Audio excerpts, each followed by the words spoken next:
One of the things I wanted to point out for why this podcast exists is there's really great content about what it feels like to have ADHD and autism.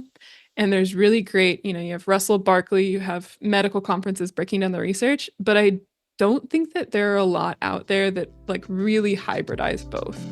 Welcome to It's Just ADHD. We're two curious ADHD coaches, and we're going deep on the how, the why, and the strategies to get through the difficult moments and how to make the best of life with ADHD. I'm John, and I've got an adult diagnosis of ADHD. And I'm Tarah, and I have a late in life ADHD diagnosis and an even later autism diagnosis. We're going to be diving headfirst into the messy and often complicated research around ADHD and autism.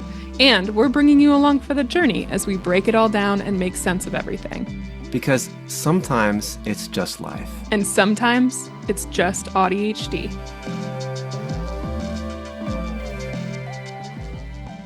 Well, thank you so much for tuning into our inaugural episode of the It's Just ADHD podcast. And for our first episode, it felt fitting to discuss the event that kind of kicks off the ADHD journey for so many people, which is getting the diagnosis. So during this podcast, we're going to be exploring a bunch of important questions like, why does the diagnostic process suck so much, especially if you have ADHD or autism? Why do the symptoms lists feel so two-dimensional and not descriptive of a real human? Why is it important to have thoughtful and informed clinicians during the diagnostic process? And like, why can't you just go to anybody to get an accurate diagnosis? And what are the challenges of symptoms-based diagnoses? And before we begin, I also want to give everybody a reminder, we are not medical professionals. We are not doctors. We don't claim to be. This is not a substitute for medical advice. This is in no way should be a substitute for medical care. We are just some nerds who really enjoy research and sharing information with you all, but please keep your medical decisions between you and your doctor and keep us out of it. All right, let's begin. I've seen interesting conversations where people are like, you're not supposed to prepare for like an autism diagnosis, right?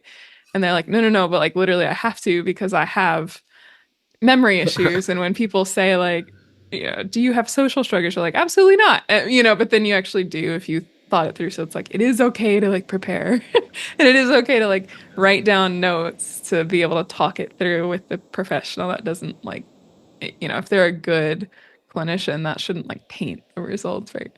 But I also think there's a difference between knowing the symptoms on paper versus listening to the rich and colorful descriptions of people in the community. And there's a lot of stuff on YouTube where it's people talking about what it feels like internally for an hour at a time. And I have found those incredible, or they'll go through like, this is like weird shit from my childhood and they will talk for an hour. And I'm like, whoa, that is incredibly specific and incredibly, in hindsight, probably not typical. Yeah. And so I think clinicians have a duty to learn from the people who are putting their lives out there to create a more like robust human understanding as opposed to the more black and white checklist type understanding. Well, not only that, but I think there's an opportunity we have to talk about why it's done that way. And I think that it helps people understand that the systems that are in place, they're not necessarily for people, they're for other reasons. And half of why those surveys and those studies and those diagnostic criteria are so dry in the way they are is because they're designed for billing codes, right? Like, it's not only billing codes, it's also just like primarily for researchers. So like Dr. Dodson has talked about this before in some of his speeches. They design it so that it is measurable for the purposes of a study. And Yeah. so that's why they did not include emotional dysregulation in like the American DSM. I think they've since incorporated it in Europe, I want to say, Uh, but it's because you can't measure emotional dysregulation. And so when you're testing like the efficacy of a new stimulant, you can't yes. you can't sit there and be like, I have reduced emotional dysregulation by 10%. And so that's why literally one of the questions on the ASRS for ADHD is how many times do you get out of your seat at inappropriate times? Yeah. Because they can measure that and be like, this kid, because also they're usually measuring it in children, like the overwhelming majority of funding goes to studies on kids and not studies on adults, which sucks because those kids turn into adults with Yeah. ADHD and autism. But what else do you know about the funding? So, in a recent study from the Journal of Attention Disorders, this is in 2023, so this is like really recent modern stats. They found that just under $5.5 million goes to funding for adult ADHD research, which might sound like a lot until you hear that 42 million in funding goes to pediatric ADHD research. So that's not quite, but almost 10 times as much going to ADHD research in children. And I think that is really reflected in the way that like the symptoms lists sound like children, and it's profoundly frustrating. And also that number might sound like a lot until you find out that about 10 times that funding goes to depression research, even though depression is certainly not 10 times as prevalent as ADHD. So, the funding matters, and like this is why the general public and even a lot of clinicians are not up to date on the latest information about ADHD. And there's so many misconceptions is because the way that funding is allocated is really painting the picture of like the hyperactive little boy, because that's who we're pouring money into researching, but that actually doesn't really reflect like the actual population of people with ADHD. Yeah, and definitely not the entire population of people with ADHD. But that's what they're doing. Like they run those experiments with the new medications that they're trialing, and they can say this kid got up out of his seat, and yes, it's usually boys, 5% less, and so we can say that there was a reduction in symptoms. And so that's why it's framed that way. Is it's got to be quantifiable, but like it's hard to quantify neurodevelopmental conditions because Yeah. Well, it also looks at treatment, right? Because like yeah. if you're going to treat it, you have to be able to set a baseline to know if you're getting better or improving. The reason it's confusing and I think frustrating is when you're going through the criteria, it's so sometimes subjective and dependent on what you're going through, that you want to expound on it, you want to give the reason, you want to talk through it, that just the sheer evaluation itself feels completely devoid of the thing that's happening. And if you want to set a baseline and you actually need to evaluate how well any treatment is going, that totally makes sense. And it's a different goal to talk through the actual experience of what you're going through.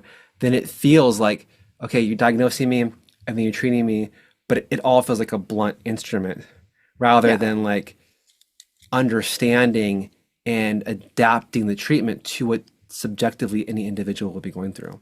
That is why nearly everyone who gets diagnosed goes through this like imposter syndrome phase, or at least adults. I don't know that kids go through it because I don't know that their sense of identity is like formed enough yet for them to be like, do I really have ADHD? I think if you're 7 years old, it's like, okay, I have this thing.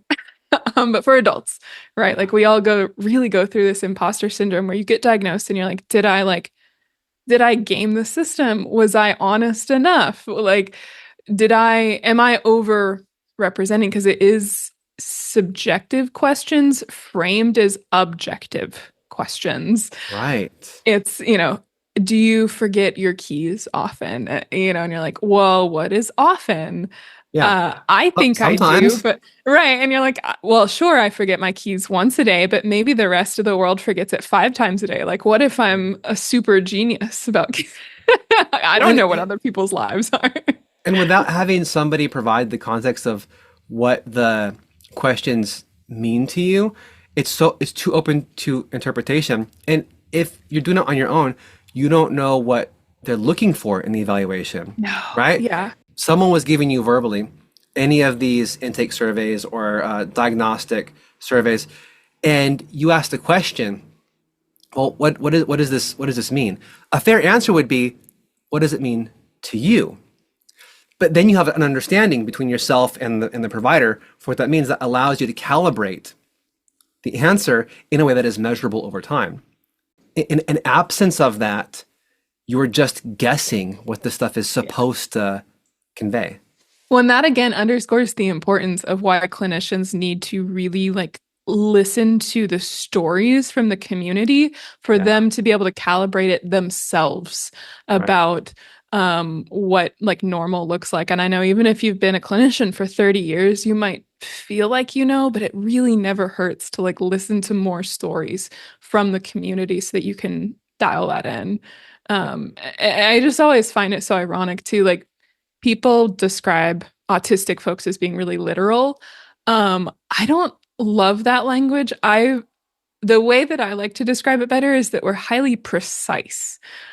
And so it makes the tests hard because we are high precision. And so when, it's like they're kind of inherently fluffy, but framed as being quantitative. Yeah, And so, we're like, no, like, what do you mean?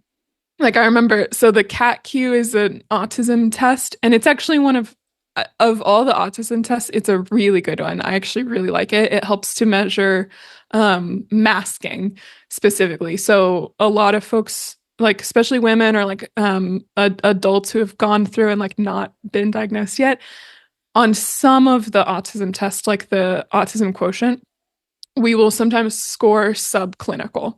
But then if you look at the CAT-Q and you score really, really high, then clinicians will sometimes say, okay, you do have autism, you just are really high masking. So I think it's a really good test to kind of scoop up the people that fall through the cracks with like the traditional tests. But one of the questions on there I remember is, growing up, did you ever observe like another woman and try to model yourself after her? And I was like the way they describe it, it kind of sounds like stalkery. And I'm like, of course I didn't do that. That's, like, well, I didn't like try and like copy someone. But then I thought about it because it's so funny. Like you answer no at first and then you think about it and you're like, wait. I never copied a specific individual, but between freshman year and sophomore year, I was transferring to like a public school. And I was like, I want to be more like a chill surfer girl. Like I want people to think I'm really like laid back and cool. yeah. And so I like went and bought clothes from PacSun and I practiced speaking slower so that I would sound like I was like a chilled out like California girl. And I And practiced it just like stuck ever since. no, it didn't. It stuck for a day. And I practiced like standing like I was laid back. Like that's not neurotypical to think that you could change your entire identity like that. Um, but on the test, had I interpreted that question literally, I was like, I've never copied a specific woman, but I have Mm. copied a generic persona and practiced it. Yeah. And so that's where that like it's not even like a literal interpretation, it's a high precision I interpretation of love I love that language. I remember you told me it before. I'd forgotten how you said it, but I was trying to remember it in a conversation recently because that that phrasing of high precision, it feels more empowering and it feels Mhm. more like it's a more positive way to describe it. Yeah, I feel like literal comes off as being antagonistic sometimes because you'll say something and someone goes, "Did you mean this?" And you're like, "You know what I meant." And so it feels a lot more pro-social Yeah, than literal. And so yeah, that's why I like it better. agreed, agreed. Yeah. I do like that. It's interesting because like as we're talking, as we're having this conversation around diagnosis and diagnostic criteria, I was having this similar conversation with my partner, and we're talking about. See, you're. It's interesting because you're talking about some of the way, like as a woman, you are experiencing some of this, or like Even do you model your behavior after another woman? And some of the ways that like high masking can be overlooked because of just the way women have to operate in society. Um, Yeah. and I was thinking about the almost other side of that, like from the men's side, where I think it's interesting because men have a completely different relationship with their emotions. Yeah. And so I think a lot of times the only emotions that men are allowed to explore or like talk about is anger or aggression or depression, right? Yeah. And so I think men don't talk about emotion with other men the way that women, I think, do. And obviously not across the board. It's not true across the board. I have no problem in many groups of my friends that are men talking about this kind of stuff. But just generally, like from a society perspective, it's not as common. So I think men will report being depressed or feeling depressed more often. And when you think about this in context of ADHD, there are so many things that happen like in addition to ADHD. Like you can get burnout, you can get stress, you can get overwhelmed, you can get fatigue, you can get exhaustion. All of these things can lead to and present depression, present as depression, feel like depression, but may not be clinical depression. If you don't know how to navigate that or know what that is, you might feel like you are depressed or always depressed if you don't know the role that that plays in ADHD. And if you don't have a network or community of people to talk about that emotion, it's going to add to that isolation that you Yeah, I feel. mean, I say this as obviously I'm not a clinician, but I wholeheartedly believe that depression is massively overdiagnosed. If you take depression to mean the very traditional definition of like not enough serotonin. Yeah. And when you look at the rates of like the efficacy of SSRI, which help to create more serotonin or upregulate serotonin, they're not as effective. I mean, certainly compared to like ADHD medication is Hmm. far more effective for the target population. And I do think that's because depression is not a precise enough word for what people are experiencing because Yeah. the root cause is different. And like, yeah, when you think about burnout, um, burnout doesn't necessarily mean that like your body isn't producing serotonin anymore. And serotonin isn't the Yes. only neurotransmitter involved in happiness. It's really an imbalance of any of those neurotransmitters can create depressive symptoms. And so I hope in the future that we have higher precision language that can like really encapsulate the experience of other people. And I think that'd be good for men too. I think Well, emotional dysregulation is really misunderstood for that reason. yeah, and I think to add to that, I think depression continues to be misunderstood, right? Because Yeah. to the things you're some of the things you're describing, the things I was talking about, even burnout, like those are events. And it's Hmm. very, very normal to have to feel depressed or have a depressive episode in context to an event. Now, where does the pattern come in? And is there an actual chemical imbalance? Yeah. That's where it actually becomes diagnosable or becomes treatable, right? But I think because we don't understand depression or how to talk about it very well, that's where some of these misunderstandings come in, and that's also what makes the diagnostic criteria and having the evaluation so challenging because when it's self-reported and they're asking these questions and you're thinking about like and you're evaluating your own self against what you think happy or sad or neutral is, what you think depressed is, or if you have ADHD and you don't know how to parse out stress, burnout, anxiety, depression, all of these things, right? Then it's going to be really hard to self report or actually advocate for what you're truly feeling in any kind of evaluative criteria, unless you have somebody that asks you the question, what does that mean to you? So that you can actually Well, tell and them. my hope is that, 30 years from now, obviously we don't have the technology for it someday or technology for it today, but I hope that someday it isn't based off a questionnaire because Yeah. legitimately there's stuff like for high histamine can make you feel depressed.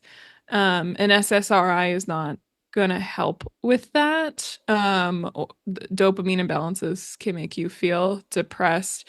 That just really any neurotransmitter. And so I hope that you could like someday be able to assess neurotransmitter levels. Now that's challenging because you would need to like be able to tap into the brain because it's not just the raw levels of Yeah. neurotransmitter, it's how they're being used by the brain and where they're being used and how efficiently.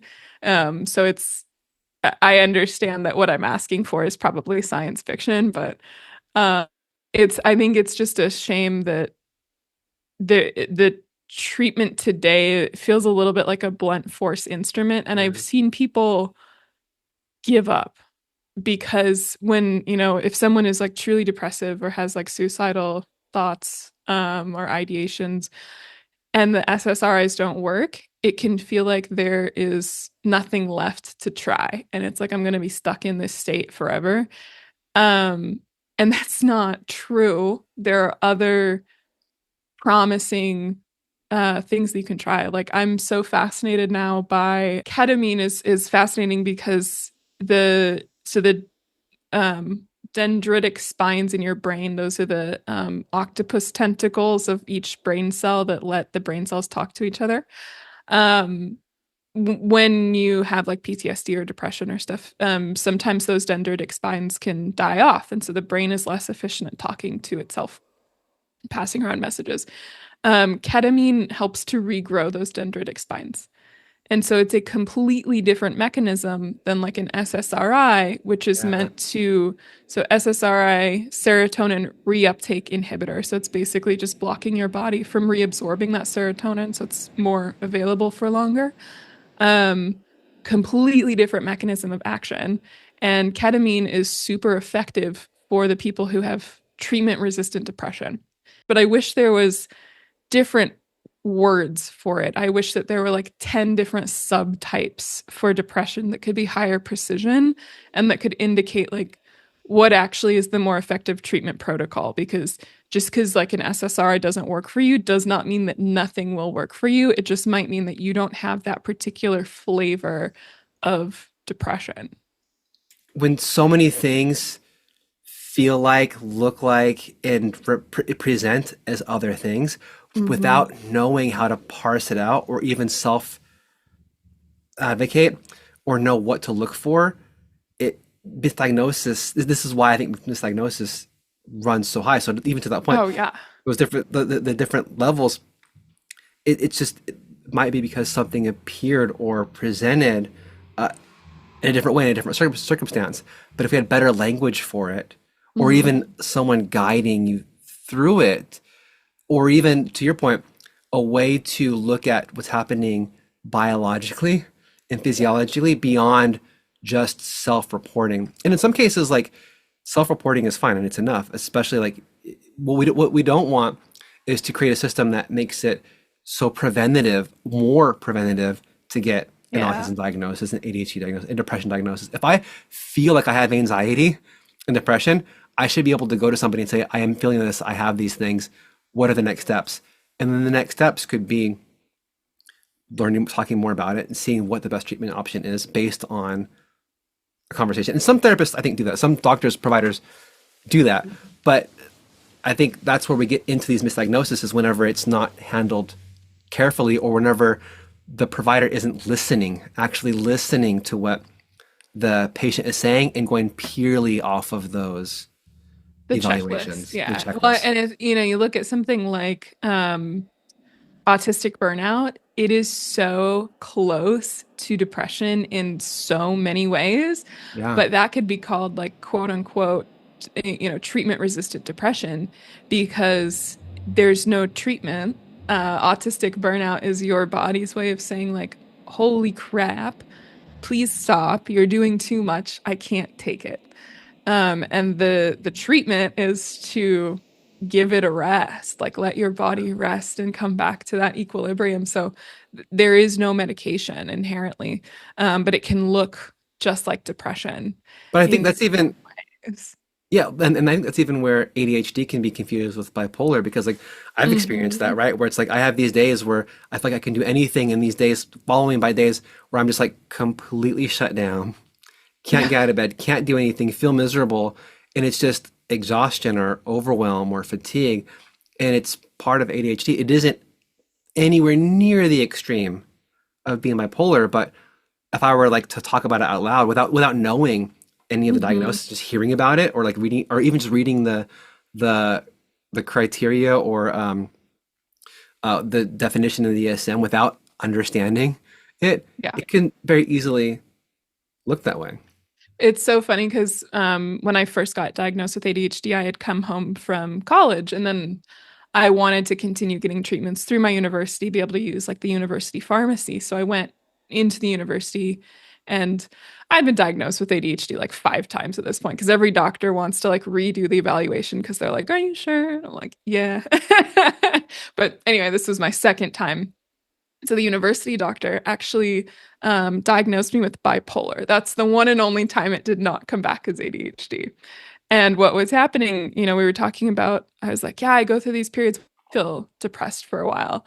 And it does appear to be somewhat cyclical, but in hindsight, it was cyclical because college is cyclical.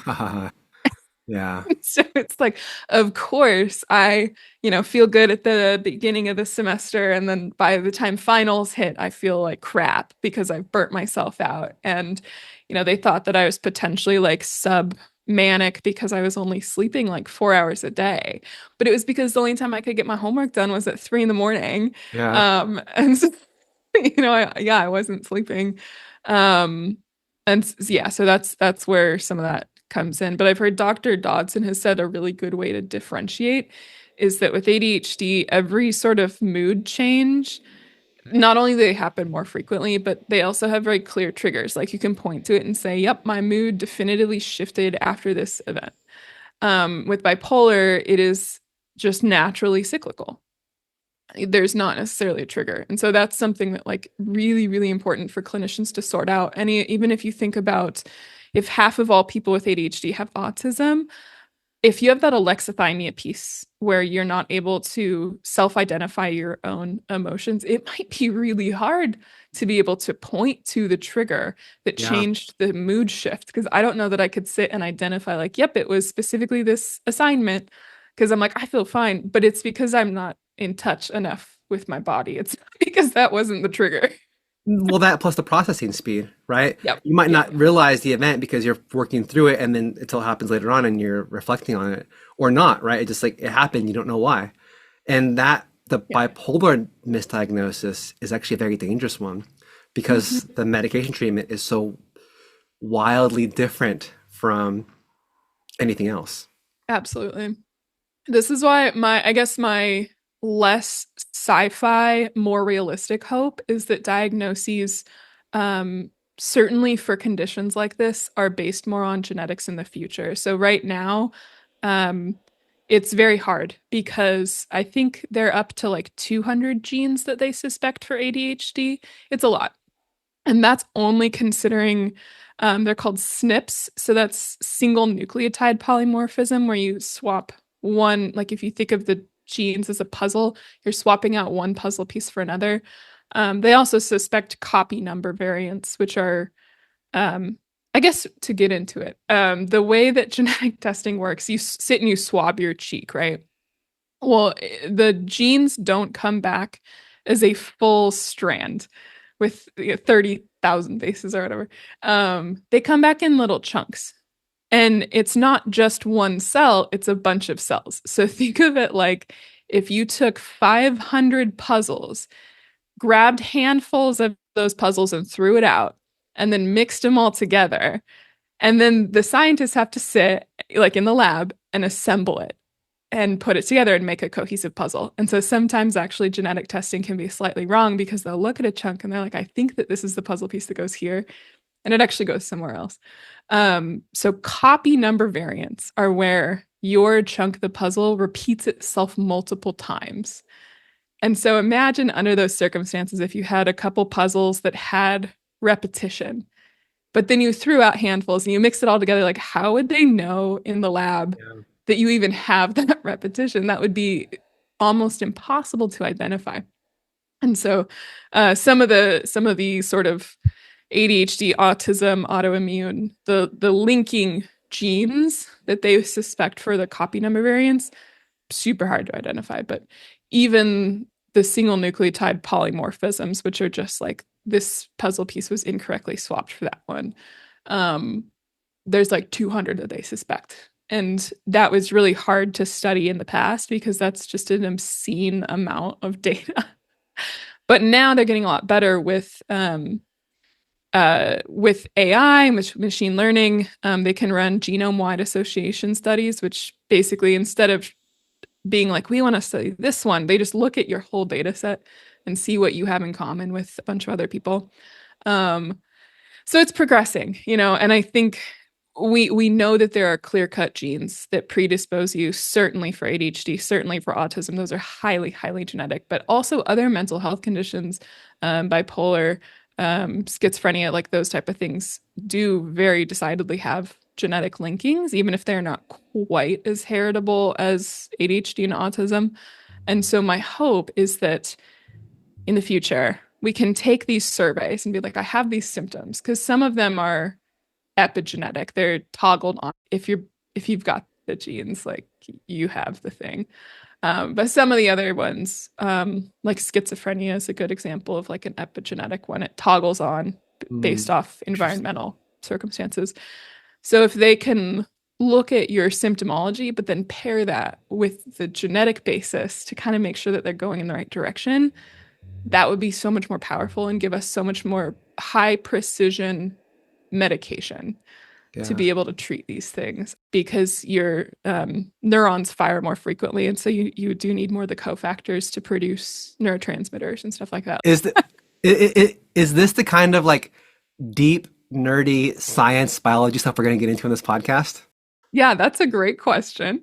There is so much good content on the internet right now, and even books and stuff about ADHD and autism and kind of the emerging field of ADHD, because before 2013, folks didn't know that existed. They thought that ADHD and autism were mutually exclusive. So there you have this great stuff where people talk about what it feels like, and then there's also really great research. You have folks like Russell Barkley who have their weekly research roundup, and a lot of people will post medical conferences on YouTube for free, which are amazing. But I don't think there's as much content out there that kind of blends the two.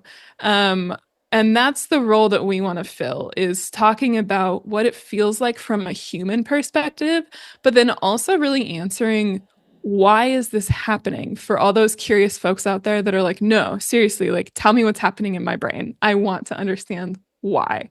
And so that's our goal, is to blend that human side and that research side and create something that sits kind of nicely in the middle. Well, thanks again for tuning into the inaugural episode of the It's Just ADHD podcast. It's been an absolute delight to just talk at you for a while.